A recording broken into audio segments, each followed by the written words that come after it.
Welcome back to the Pursuit of Progress. So there's an idea from Ed Milet that I've heard him talk about that sounds almost too simple.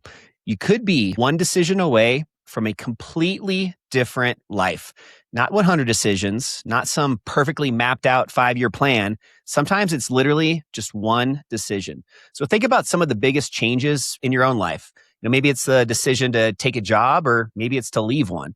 Maybe to move somewhere new, start a business, maybe buy your first house. Maybe get serious about your health, make a phone call, walk away from something that just isn't working anymore. Well, you probably had no idea at the time how much that one decision would change everything that came afterward. And that is exactly what Ben and I want to talk about today. Because, I think that we sometimes overcomplicate change, and we think that we maybe need to have everything figured out before we ever start. But maybe you don't need to figure out your entire life. Maybe you just need that one decision and figure that out first. So, Ben, when you look back on your life, let's just start off with talking about, what's one decision that you made that completely changed its entire direction? And I can think of a couple just being one of your best friends, but I'd love just to hear maybe something that, if you think of anything off the top of your head, that maybe you really felt impacted your life with just that one decision. Yeah, I have a couple of really big milestones in my life. That one decision, I have about 10 of those, but one of those was moving back to Colorado from Arizona. That happened in 2015. Another really big one for me was leaving the security of my salaried job that I had been at for over 10 years and taking on a position that was 100 commission. And I go back to that day just so, because I was on 100% commission job back in 2006. It just ended horribly because the market crashed with the great housing recession. Those were some really, really tough years. So coming out of that, I then really found value being a salaried employee. And I told myself I would never go back to a position that was commission based. And so when I reversed that decision in 2017, there was still a lot of fear. I was very intimidated, asking myself, can I do this? I kind of had to prove it to myself, but that was probably the biggest decision as far as career, financial, that has really just changed the trajectory of my entire life. Another one was my divorce, just a year later. That was another really big one. And that was kind of on the heels of going into a commission job.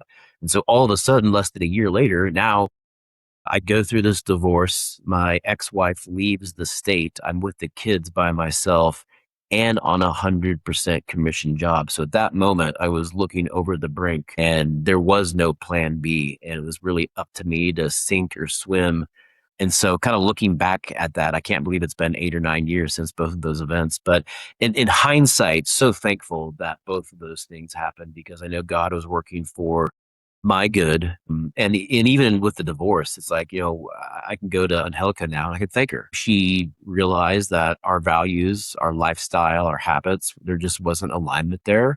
And it was, even though it was very difficult for me at that time, it ended up being for the best. And I know that I'm in a much better position, much happier today than I was and I would have been.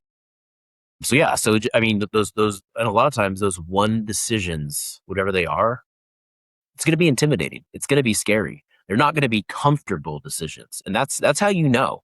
Like a lot of times you're probably going to feel like you don't want to go do that one thing. What are some things for you in your life? Yeah, I would say the job, the career, some of that stuff. Thinking about this was probably 15 years ago, but when I first kind of made that decision to start my first business, Aspen Tan, the tanning salon business that I had for about a decade, and just thinking about how that one decision took me down a completely different path than it would have if I would have, decided to do something else, and just, how these little decisions can have a massive domino effect, and just they can change over time. Yeah, and that's really what's interesting about some of these decisions that are truly life-changing is that they don't always feel life-changing in the moment when you're actually making them. Sometimes they surprisingly feel very ordinary. You accept an invitation, you make the phone call, you take the interview, you introduce yourself, you say yes to an opportunity. But those decisions can create additional opportunities. That person introduces you to another person that lead to another decision. And 5 or 10 years later, you look back and you realize none of this would have happened if I hadn't made that first decision. We look at where people are today and assume there must have been some perfectly designed plan. Usually there wasn't. There was just the first domino. And, I think a lot of times what really highlights that to me is, for example, the World Cup just ended last month. And I love watching athletes, and it doesn't always have to be athletics, but I just love watching either business people, athletes who are the best in the world at what they do. And as I'm watching them, like, so for the World Cup, for example, I loved watching Spain, France, Argentina. I had some teams that I followed into the US. And the whole time I just thought to myself, I wonder what each individual athlete on the team, what their story is and what that one decision for them was. Because to get to that level, not only do you have to be incredibly talented, you have to be incredibly disciplined, you have to have the support group, you have to have all these different things. And for them to end up all we see is that finished product. We just see that person on TV. But there is an incredible story behind each individual. And so I just love thinking about that and watching that when I watch sports. Yeah, man, the World Cup has so many cool storylines, so many lessons that we can pull from it. I think that's one of my favorite.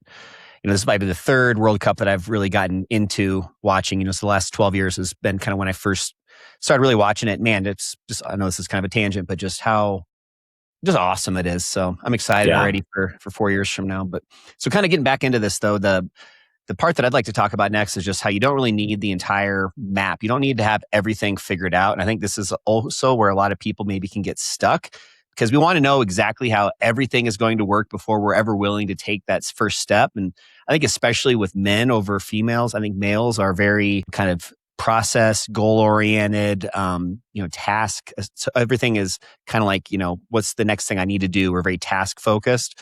But Hmm. again, life just rarely works that way as far as needing everything to be figured out ahead of time. You usually get, just maybe enough information for that next step, not the next 15 or 20 steps. And I think real estate is a really good example of this because, somebody last week, for example, they reached out. They're like, "Hey, Adam, I really want to get into investing. I'd love to own a few investment properties someday." And then they start thinking about, just everything at once and it's incredibly overwhelming. Where do I find them? How do I finance them? What happens if a tenant leaves or something breaks? Just there's so many worst case scenarios and all of a sudden you've got 50 problems and you don't even have a property that you own yet. And, I think this is kind of similar to, maybe how today's decisions don't always have to be, I'm going to own 5 rental properties. Maybe instead it should be something like, I'm going to go out and I'm going to find just what it takes to buy my first one.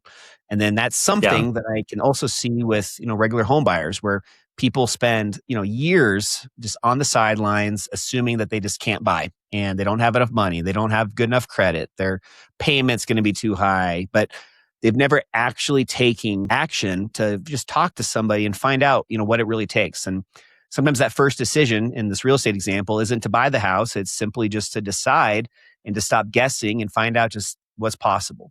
So I'm sure you see a lot of this too from the lending side, but I don't know. I just kind of like just to hear more about just how not making a decision is still a decision. And that's something we've talked about as well. Just kind of share with us a little bit more about that.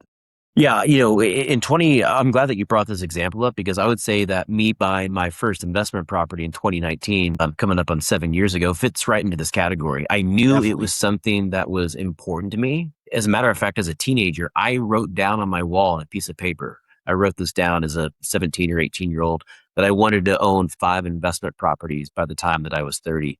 Now, it didn't happen right on that exact timeline, but it did happen shortly after that. But the first one was in 2019. And so if I thought to myself at that time, if I knew everything ahead of time that goes into that, just kind of like you were describing, well, I'm going to need a property manager. I'm going to need to furnish the home. I'm going to need a pool guy, an HVAC guy, a handyman. Dude, absolutely overwhelming. But you're right. I made the decision first to go do it. I didn't have all the answers. I didn't know. I didn't have any of the relationships even. I didn't know anyone. I didn't know anyone in that specific city. I made the decision to buy out of market. So I had no connections, didn't know anyone, but I decided that it was something that was important to me. I found a property that had value and I pulled the trigger. And same thing that we were just talking about, pulling the trigger on that. Man, I was like sleepless at night. I couldn't sleep. I had anxiety at times. I was feeling sick. I'd never done anything like this before. I wasn't sure if I was making the right decision. And that's where like when you're having to ask yourself these questions, a lot of times it is very uncomfortable. But I was introduced to a great property manager down there. We have a relationship to this day. They manage not only all of my properties, but they have a portfolio of about 80 different properties that they manage. We have an incredible pool guy, a landscaper, a gardener. We have a trash guy. We have someone that does the handyman work. We have an electrician. I got a guy who snakes drains when the drain. I mean, we have like a person that we trust now for every single job. And that's the part of investing that people forget about. They always talk about the asset or the cash flow or the return on equity, return on cash, whatever it is. One thing I don't ever hear these influencers talk about is relationships, connections. Because if you're someone that's interested in investing, go find someone that's doing it already and has those connections and see if you can plug into their network. And then you don't have to go build those relationships on your own. Absolutely, man. It's crazy how important just not just you, but the team that you build around you is, especially with something like investment properties. Yeah, and the thing for me is the flip side, and I think a lot of us forget this, is not making a decision is still a decision. So if you don't make the decision and you decide to do nothing, well, that still is a decision. We treat waiting like it's natural, but they're usually at a cost when we decide to wait. If you've hated your job for 4 or 5 years, for example, you keep saying maybe next year.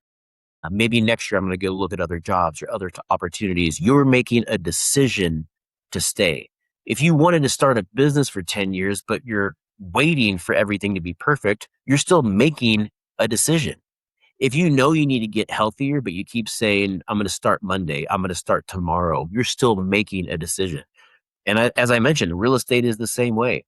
Sometimes waiting to buy is the right decision, but there's a big difference between waiting to buy because you've looked at the facts and decided it's best, and waiting because you're afraid to make the decision.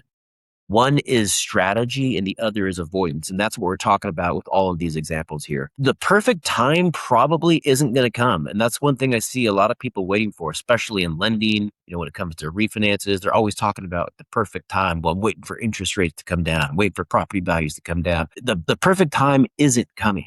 And so go do something now and get in the market, take action.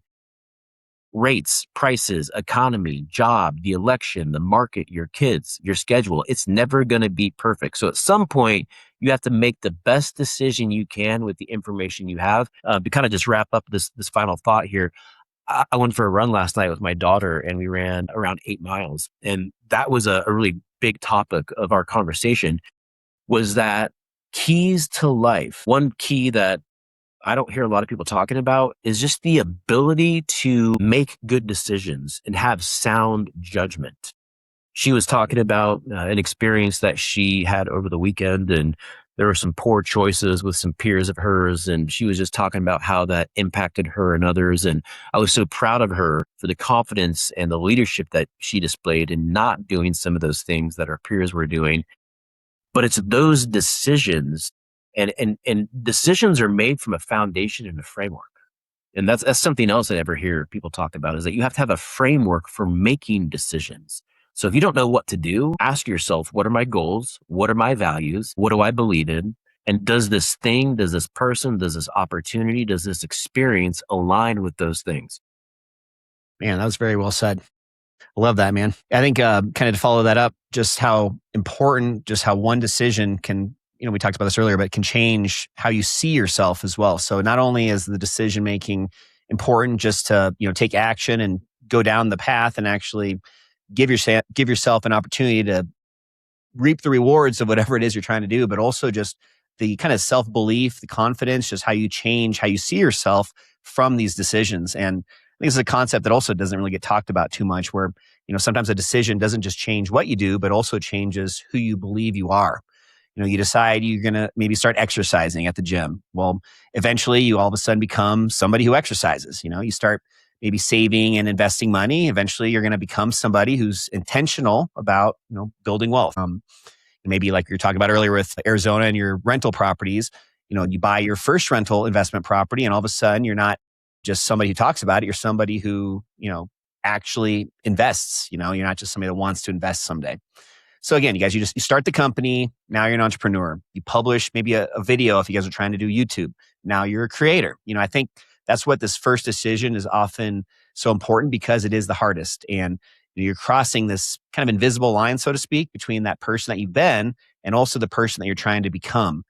And I just think that is really, really important just to have that self-belief. And, I've been kind of, just to be frank with you guys, be open. I've been a little down recently with some personal stuff that's going on and my self-confidence has been kind of low. And I've been, just looking into just how to improve some of that stuff. And one of the biggest things is exactly to this point where you build your self-confidence through taking action, but more importantly, by holding true to the promises that you make to yourself. Little Mm-hmm. things like going to the gym every day. There might not be a instant gratification of seeing your biceps get bigger, but I guarantee if you really commit and you do this day in and day out, you're going to be building up that self-belief where you're becoming, even before maybe you look like it on the outside, you're becoming the person that works out every day. And that's what builds that self-confidence. Yeah. And doing those things and following through to the promises that you made to yourself, doing them day in, day out, that's where that confidence comes from. And, I mean, I'll be honest, I've gotten out of my routine. I love my routine when I get into it, where I'm going to the gym, I'm getting up at the same time every day. I'm reading my devotional, I'm reading my biography, I'm checking all these boxes. But, sometimes in the summer, I'll just get off my routine. And then I've noticed that I start staying up a little bit later. I don't have that same discipline in the morning. And then all of a sudden, you don't start feeling as positive and as productive. And that self image a little bit can kind of deteriorate. And so it's just important to, look in the mirror from time to time and hold yourself accountable. And I think all of us have these moments just with that internal dialogue, asking ourselves, what am I avoiding right now? What am I not doing? And it's it's probably the most important question in this entire episode. What decision have you already basically made because you're too afraid to act on? Not something that you're genuinely unsure about, something that you know that you need to do, but you're not doing. Something you need to quit. Maybe it's something that you need to start. It's a conversation that you've been avoiding, a business you've talked about starting. Maybe it's a health change that you want to make. We all have those things in our life and we know what those are, each one of us, but are we taking action? Maybe you want to buy your first home. Maybe it's investing like we talked about. Whatever it is, ask yourself, what exactly am I waiting for? Absolutely. Very well said. Yeah, and I think the challenge that we can kind of give everybody today that's on this episode listening or watching on YouTube, don't just ask, how do I completely change my life? That's completely overwhelming and just unrealistic. Instead, again, break it down. Just what is one decision that I can make today that moves me forward? And then take that action on that one thing in the next 24 hours. Whether that's, making the special important call that you've been putting off, sending an email, maybe scheduling an appointment, applying for a new job, talking to a lender or a realtor, just whatever it is, that first domino needs to get knocked Approach over. the girl. Approach the girl. Yeah. Just how important it is just to break it down into these very, very simple daily actions. And, some of the most successful people that I follow online and kind of look up to as mentors, one of them is Andy Frisella, who I talk about a lot. And, he's now a billionaire and he just has built his entire life off of his, what he calls power list, which is exactly this. He doesn't do one, he has five. But again, as long as you're taking these actionable steps every day, that turns into a massive result over the long run. And it just starts with these simple little things just to make one little move towards the goal that you're trying to accomplish. You might be listening this thinking you're years away from the life that you want, and maybe you are. Some things take years, but here's the important part. The decision that starts those years of progress could happen right now and today. And the sooner you make that decision, the sooner you can start your path forward. Yeah. You don't have to change your entire life. You don't have to have everything figured out. You don't need to know exactly where the road even ends. You just need to have enough courage to make that next decision. And someday you're going to look backward and realize that was the moment that completely changed everything. I mean, again, guys, look at the incredible stuff that Ben's been able to accomplish with some of these rental properties, just as one simple, quick example that we shared today. Yeah, I appreciate that. And it could be that one phone call, the one conversation, the one application, the one workout, the one investment, the one yes, the one no, the One one decision. decision, Yep. the one decision. So we'll leave you guys with this, just what's that one decision that you've been putting off that could change the entire direction of your life, and what's actually stopping you from making it? Because you might be a lot closer to your next chapter than you realize. You might just be that one decision away. Thanks again, guys, for listening to another episode of the Pursuit of Progress podcast. Keep moving forward, keep getting better, and we'll see you next time. For Benjamin Adams, I'm Adam Lang, and we'll catch you guys next time. We love you guys. Have a great week.